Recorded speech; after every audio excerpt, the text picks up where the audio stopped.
प्रतापराव गुजर. छत्रपती शिवाजी महाराजांच्या सैन्याचे प्रतापराव गुजर सरसेनापती होते. साल्हेरच्या लढाईत त्यांनी मोठ्या मुघल सैन्याचा पराभव केला. साल्हेर येथील मराठ्यांचा विजय हा मुघलांच्या बलाढ्य सैन्याविरुद्ध त्यांच्या लष्करी प्रक्रियेतील एक आकर्षक वळण म्हणून पाहिला जातो. 5 ऑगस्ट 1668 रोजी मोगलांशी झालेल्या तहानुसार शिवाजी महाराजांनी संभाजीराजांना औरंगाबादला म्हणजे सध्याचे संभाजीनगर येथे पाठविले होते.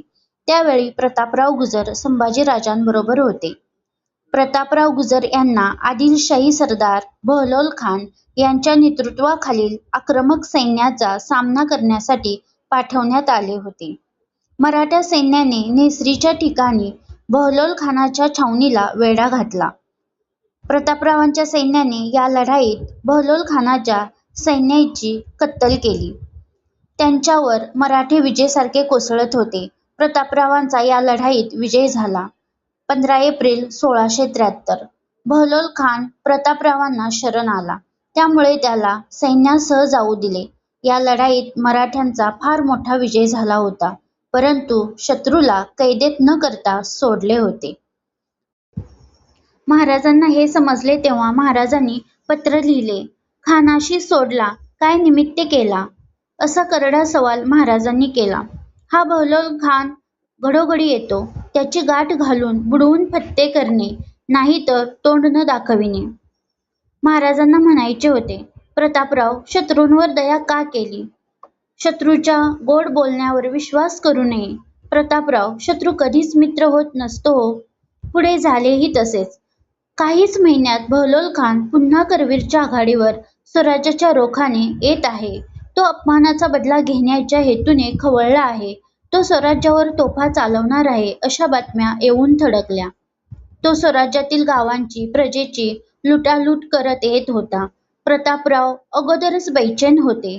त्याच वर्षी शिवाजी महाराजांचा राज्याभिषेक होता. राजांच्या समोर जाण्याचा, मुजरा करण्याचा व राजांना छत्रपती मुकुट धारण करताना डोळे भरून पाहण्याचा आपला सरसेनापतीचा मान असताना आता आपण कसे जावे, असेच त्यांना वाटत होते. त्याच वेळी बहलोल खान चालून येतोय असे समजले.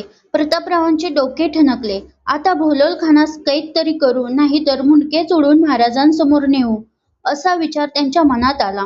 हातपाय थरथरले. संपूर्ण शरीर विस्तवाप्रमाणे तापले.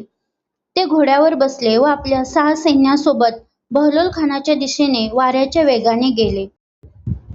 बहलोल खानाशी गाठ पडली. 7 वीरांनी 500च्या वर सैन्यांना सपासप तोडले. रक्ताचा पाट वाहू लागला. प्रतापराव लढता लढताच वीरगतीस प्राप्त झाले. 7ही वीरांना नेसरीच्या युद्धात वीरमरण आले. 1674 मराठ्यांच्या इतिहासात हा एक नवीन अध्याय घडला गेला. हे जेव्हा महाराजांना समजले तेव्हा ते दुःखी झाले. राजे म्हणाले, प्रतापराव, आम्ही बोललो याचे एवढे वाईट वाटले की आम्हालाच सोडून गेलात. हे किती मोठे दुःख देऊन गेलात. सरसेनापती प्रतापराव गुजर यांना 2 मुले होती, खंडेराव गुजर, जगजीवन गुजर. ज्यावेळी जुल्फिकारखानाने रायगड फितुरीने घेतला तेव्हा येसूबाई साहेब व शाहूराजे यांच्यासह गडावरील मानकरी, गुजर, केसरकर, गडकरी वगैरे औरंगजेबाच्या छावणीत पाठवण्यात आले. त्या छावणीत औरंगजेबाचे लोक व त्याची मुलगी या लोकांना मुसलमान करण्याची इच्छा बोलून दाखवत आणि एके दिवशी शाहू महाराजांना वाटवण्याचा आग्रह धरला, परंतु शाहू महाराज तयार झाले नाहीत.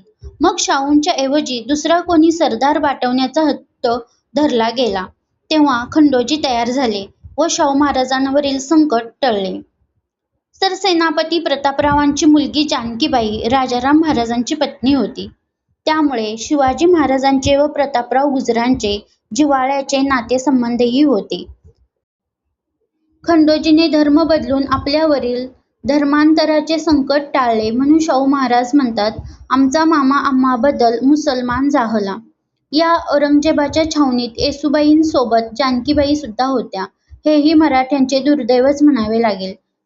त्या केवळ 9 वर्षाच्या होत्या.